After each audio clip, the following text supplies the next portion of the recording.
So hi guys, ఈ వీడియోలో ఒక సక్సెస్ స్టోరీ మనం మాట్లాడుకుందాం. హైదరాబాద్ కుర్రోడు 75 లక్షల ప్యాకేజ్ కొట్టాడు ఈ విధంగా.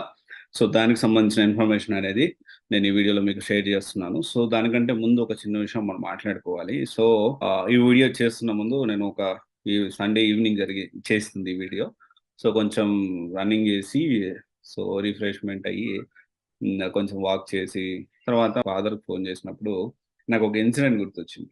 సో అది ఇద్దరు, నేను, మా మమ్మీ, మా డాడీ ముగ్గురు దాన్ని రిమెంబర్ చేసుకున్నాం. ఈ విషయం మీకు ఖచ్చితంగా తెలుసుకోవాలి. ఏంటి అంటే, నేను ఊర్లో ఉన్నప్పుడు, మా ఊరు నెల్లూరు. సో అదే నెల్లూరు ప్రకాశం, ఇప్పుడు అది కందుకూరు ఎక్కడో కలుస్తుందో తెలియదు. సో అయితే నెల్లూరు డిస్టిక్.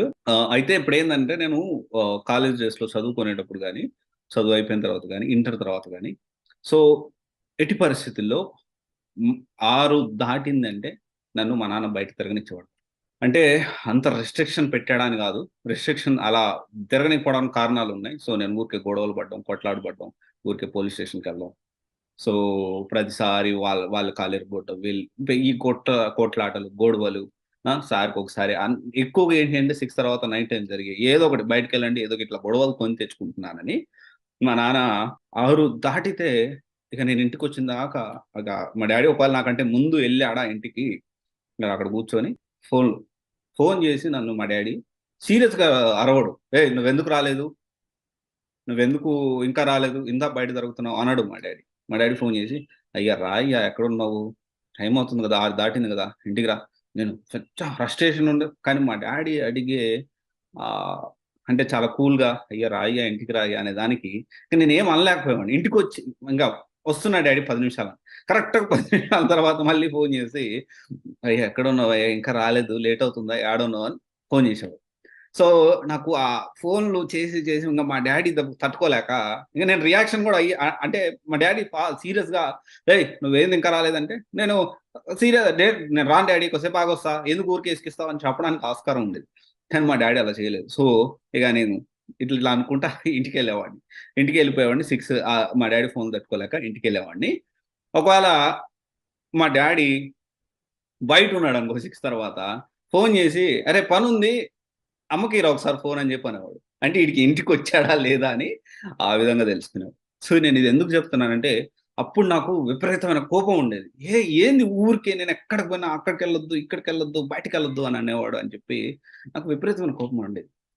సో, ఇప్పుడు ఆలోచిస్తే, అరే! ఆ రోజు మా నాన్న ఫోన్ చేయబట్టి నేను చాలా ఇష్యూస్‌లో ఇరుక్కోకుండా, జీవితాన్ని అస్తవ్యస్తం చేసుకోకుండా, ఇప్పుడు దాని నుంచి బయటకొచ్చి ఒక మంచి కొంచెం లైఫ్ సెటిల్ అయిపోయింది. లేకపోతే నేనేమైపోయేవాడినో, ఏ పెద్ద ఇష్యూలో ఇరుక్కునేవాడినో, ఈ కొట్లాట్లు, గొడవట్లు ఆవేశం ఎక్కువ. చాలా ఎక్కువ.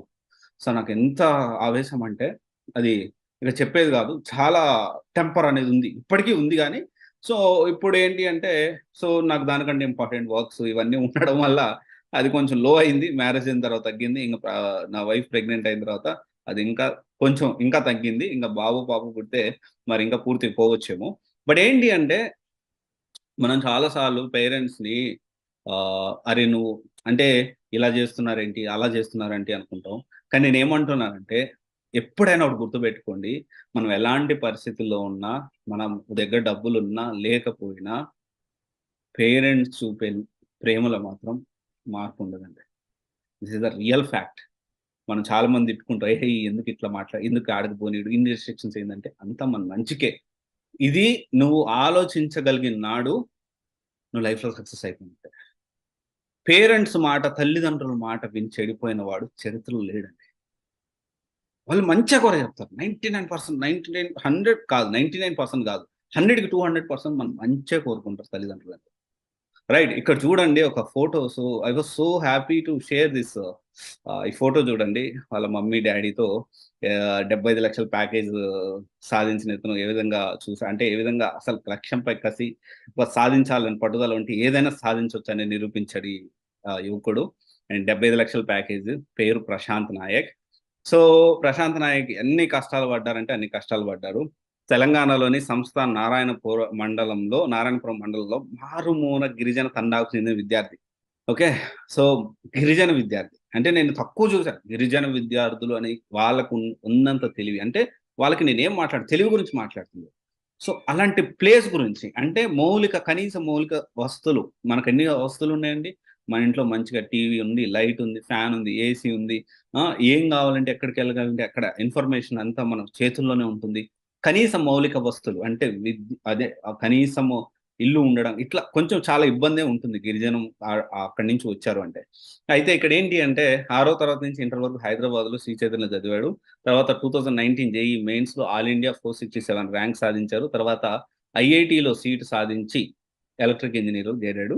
సో, తర్వాత మూడో థ థర్డ్ థర్డ్ ఇయర్ చదువుతుండగానే జపాన్ దేశంలోని టోక్యోలో ఉన్న యోకోగోవా ఎలక్ట్రికల్ కార్పొరేషన్‌లో 75,00,000 ప్యాకేజ్‌గా ఎంపికయ్యారు. సో, ఇక్కడేంటి అంటే ఇక్కడ ఇక్కడ మళ్ళీ వెంటనే అతను చదివింది ఐఐటీలో.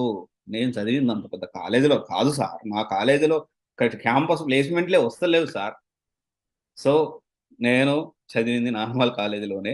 నాలాగా చాలామంది కోట్లు అంటే నాలాగంటే నేను కోట్లు ఎక్కువ ఏదో సంపాదిస్తున్నాను గాదు.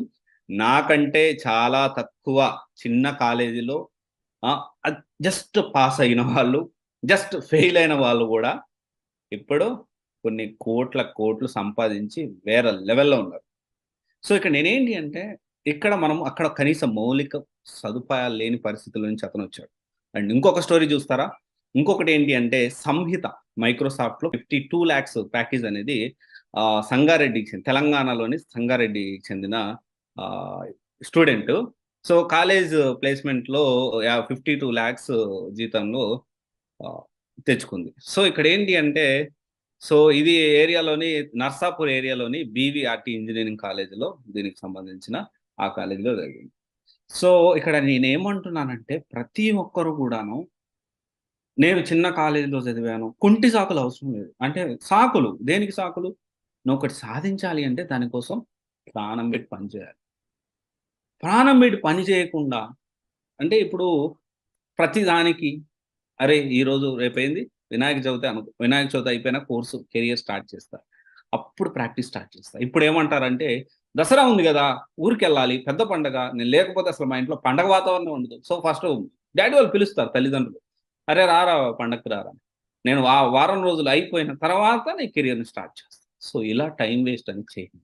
ఓకే. నువ్వు అని చాలామంది ఏమనుకుంటారంటే, నాకు ఇంగ్లీష్ రాదు. నాకు ప్యాకేజ్ అంటే నాకు ఇంగ్లీష్ రాదు. నేను చదివింది నార్మల్ కాలేజ్‌లో. నాకు పెద్ద బ్యాక్‌గ్రౌండ్ లేదు. కోర్స్‌కి డబ్బులిచ్చే పరిస్థితి కూడా లేదు. సో, గుర్తుపెట్టుకోండి వన్స్ యూ ఆర్ గ్రాడ్యుయేట్ నువ్వు ఏదన్నా ఓపికగా సొంతంగా నేర్చుకునే క్యాపబిలిటీ అనేది నీకుంది. నువ్వు దాని గురించి మాత్రమే నువ్వు ఆలోచించాలి. ఓకే. ఒకసారి ఆలోచించండి.